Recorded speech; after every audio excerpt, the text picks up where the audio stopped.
Welcome to Islamic Life Coach School Podcast. Apply tools that you learn in this podcast and your life will be unrecognizably successful. Now your host, Dr. Kamal Akhtar. Hello everyone. Peace and blessings be upon all of you. Today happens to be the third episode of the 3-part series that I'm doing on thinking wealthy. Previously, we've talked about passive income, our relationship with hard work, and today we're going to talk about the least explored subject, which is leverage. Most commonly when we talk about leverage, first thing that comes to mind is the connections that we're able to make so that we can rely on other people to ask them for favors to get ahead. That is one way to define leverage. But the way I'm going to help you see leverage today is going to completely change your relationship with it. You're going to be able to think about it differently and use it differently, in a way how wealthy use it, in a way how you can use it in your favor without spending any extra money. On Google, I found way too many definitions of leverage that don't serve my purpose, but there's one that I like. It's very fitting for what I'm trying to convey here. To leverage something is to use it to its maximum advantage. Ladies, if you're not leveraging, you're not thinking wealthy. And leverage comes in all shapes and sizes. You can leverage your kids to help you with laundry. Leverage your neighbors to keep an eye on your house when you're out on vacation. Leverage your cousin to house sit when you're gone. If you're exhausted, spread too thin, overworked, that's because you're either spending mental energy in trying to figure out how to do all the things, or you're doing all of the things. You're not leveraging. I don't mean leveraging in an extractive way. I mean it in a mutually beneficial way, because that's the spiritual way to leverage. Without leverage, you will see your time linearly, meaning the time you spend doing the work will translate into the outcome. And for that kind of a mind, time equals work equals money. This equation is proportional. That's in the absence of leveraging. You are not using time to its maximum advantage. When you learn how to leverage, you reduce the time you spend in working and increase the time making money. With leveraging, same amount of time, you can do 4 times the work and it can give you 8 times the output. Now, this is an exact number equation. But what I'm saying here is that you can do more work in less amount of time and make more money and be more efficient with your time. And how that's possible without cutting corners or without cheating your way out of doing the work. And it's possible because the one tool that we leverage the least is our mind. Remember, leveraging is using something to its maximum advantage. When you're putting in the time to do the hard manual labor so that the output is someday that you could get paid with money for the amount of time you put in, you're not utilizing your mind to its maximum. You're not leveraging your intelligence. You're not leveraging your resources. You are only working with the linear time, work, money relationship. First thing that we have to unlearn is that the time and income are proportionally related. We have to learn to measure the returns in terms of value we have created for ourselves or for somebody else who's paying us. When you leverage your mind to create value rather than produce work and exchange money for it, you're maximizing your mind's potential. That is not to say that you don't do physical labor. Let's say you're in need of digging a ditch. You can spend days trying to dig a ditch with your hands, or you can leverage the use of some tools and reduce that time to 8 hours. You can use a shovel to dig a ditch instead of your hands. Or if you take it a step further, you can leverage other people as more manpower. You can even leverage a machine that runs on gas that can dig you a ditch in 1 hour. You can invent a tool that runs on renewable energy and dig the entire ditch in just a half hour, and not use a carbon fuel-based machine. And if that invention doesn't exist, then maybe you create it and you solve a problem for a niche and provide value to the world in a way that hasn't been done before. All because you had a need of digging a ditch that necessitated you to leverage your mind and to create value in the world.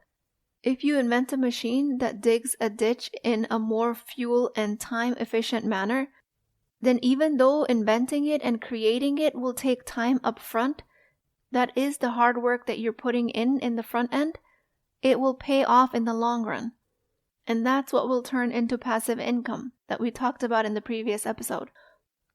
Passive income requires upfront investment of money, work, some sort of time, energy, or the combination thereof. This in turn leads to long-term gains with less and less effort, and all of this requires you to leverage your mind. These 3 podcasts that I've given you in the series are intricately related, and without you leveraging your mind, you can't leverage anything else. And here I'm going to give you a bunch of examples that you can use to maximize the capacity where you might not be doing it so far. Leverage your community resources. Utilize your local community centers or libraries for free or low-cost educational and recreational activities. Leverage with skill exchange. Offer to exchange your skills with a friend or neighbor, like gardening skills or cooking lessons, creating value for both parties without any monetary exchange. Leverage technology for efficiency. Use automation tools and apps to streamline your daily tasks and responsibilities, such as scheduling, bill payments, grocery shopping. Leverage social media networks. You can use these platforms to promote your business, connect with other individuals, join support groups and communities to problem solve. Leverage work colleagues and knowledge sharing. Collaborate with them, share knowledge, enhance everyone's professional development. Leverage school networks. Create a platform for information exchange. Participate in community events. Leverage public transportation. Leverage bulk buying with friends or neighbors. Organize group purchases where friends or neighbors can buy stuff in bulk and share them with cost benefit. Leverage your hobbies. Turn your hobbies into opportunities for teaching or selling your creations. Leveraging your passion into potential income streams.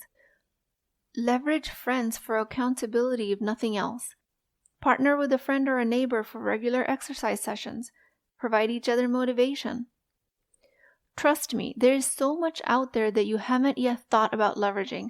Use the thinking wealthy mindset to start leveraging. And I know some of you might have an objection. Does this sound like a destruction or manipulation of resources to your advantage? You are using resources to your advantage, but you're not leaving the other party less valuable than when you found them. First of all, if you have a resource available to you, then others are welcome to leverage that. That's why you're creating your resources.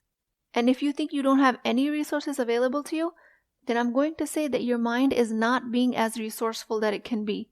You can totally train it to be resourceful and create your resources that others can leverage off of you. Islam provides many resources at the community level that public leverages.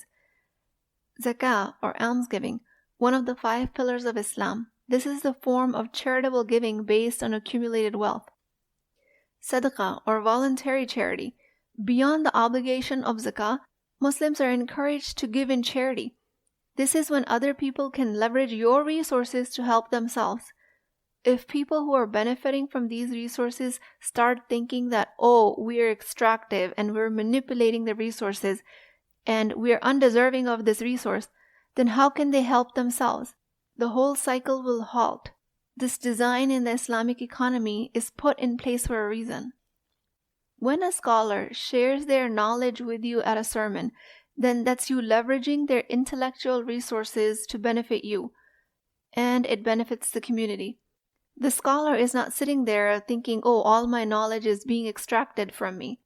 The scholars train very hard to provide this resource at a community level, to provide people with clarity of their ideas. They attract the population towards the words of Allah and the teachings of Islam. You should be leveraging it. They're dedicating their lives to teaching you. You need to make the maximum use of that resource. Again, leveraging is using something to its maximum value. You have way too many valuable things in your life that you're not leveraging. I am sure of it. Leverage your smile. Leverage your connections. Leverage your knowledge, your self-trust, your personality. Rely on things other than time to create value. That's thinking wealthy. Quality of your work, rather than just the quantity of time you spend doing it, determines success and sustenance. The type of thinking that blocks your wealth is that More work needs to take more time, and that's the only way to make money. That is not how the wealthy think. They expand their work by leveraging their resources in less time, and they make exponentially more amount of money. It's not just about how much time you put in. It is never about that. And sadly, that's all that's taught to us in our educational system. But rather, it's about the value you create during that time, no matter how much or how little that time is. The whole premise highlights the importance of value. It highlights the intention behind the actions you're taking at your work. This is all above just the amount of time or the duration of work. Industrial Revolution gave rise to the need of industrious workers who put their hours in, and the output was the result that they created, and that result would benefit the company. And the educational system was created to churn out such workers that are programmed to believe that the time they spend working is the only time they can make money in. This educational system teaches you nothing about leveraging, teaches you nothing about non-linear relationship between time, work, value, and the money earned. Relationship between these 4 items is anything but linear.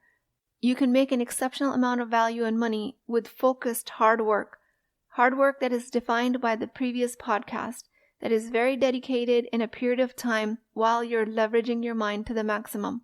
The common denominator in all of these equations and all of these podcasts is the best use of your mind. If and when you learn how to leverage your mind, you can leverage everything else. You can leverage your creativity, utilizing your unique skills to innovate or problem solve creatively. This could be anything from artistic talents to creative thinking in business strategies. You can leverage your network, your professional and personal connections. Seek advice, give advice, collaborate. You can leverage your reputation. If you've built and maintained a good name for yourself for reliability, you can leverage that for expertise or a quality exchange. Leverage the expertise that you gained from focused hard work. Use your specialized knowledge or skills in a particular area to offer consulting, create informational content, or mentor others. One of my favorite ones is leveraging your emotional intelligence. Utilize your ability to understand and manage emotions, both yours and others, to build strong relationships. Navigate social situations. Convince people of your point of view. Emotional intelligence is one of the least leveraged skills. You can also leverage your cultural insight. If you have experience or understanding of different cultures, use it to bridge gaps, create inclusive environments, advise on cross-cultural matters. Now, there are things that you might not want to leverage because you actually just enjoy doing them, and you enjoy the time you're doing them in. If you love painting and it takes you 10 hours to finish a painting, I'm not asking you to leverage that out. As with everything I teach you guys, please apply your own wisdom and your own understanding of your life and values to this concept of leveraging, and use it to maximize in the area where you think you can use it most. And you don't just apply everything like a blanket statement just because I told you so. Leveraging is not extractive. It's not manipulative. It's not a one-way street.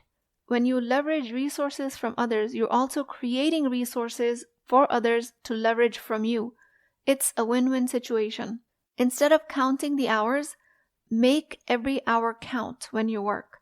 And do that by using your brain, knowing the right people, making the most of your skills and your resources, and creating tools for yourself that you know that you can utilize even if those tools don't exist yet. Redefine value and time. It's time for you to liberate yourself from the old belief that the more hours automatically mean more success.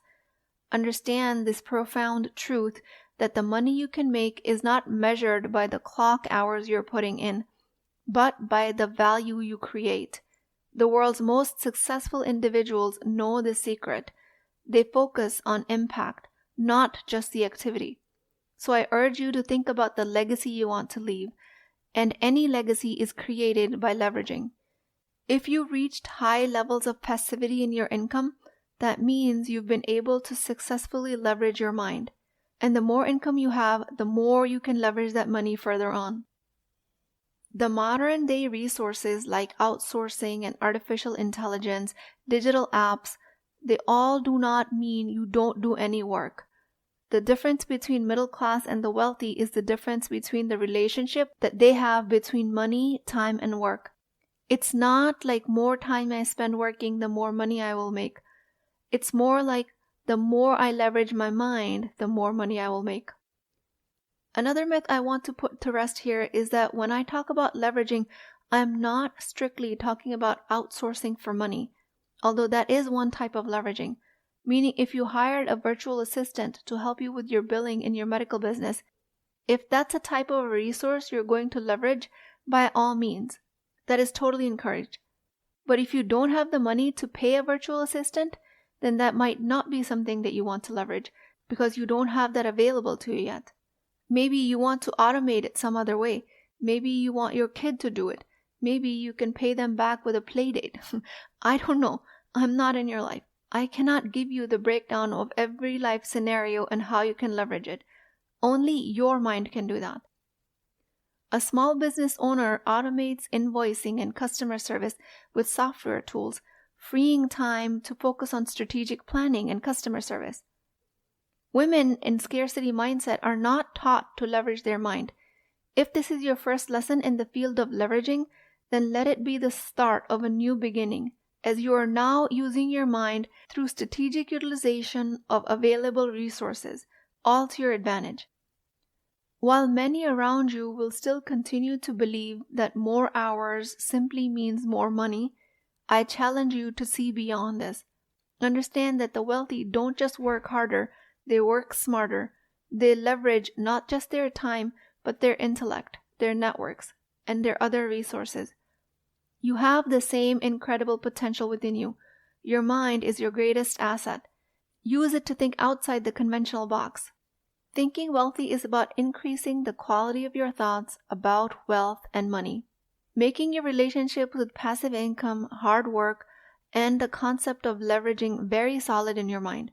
And when I talk about relationship with these things, I'm just talking about the quality of thoughts you're having about these things. Relationships isn't like a solid wire that runs between you and these concepts. It's not anything tangible, nothing that you can touch. It's just your thoughts. The way you think about these things is the language in your mind. I leverage any and all of my resources around me, and I use them creatively using my mind. I leverage your inner wisdom to make your life easier and better.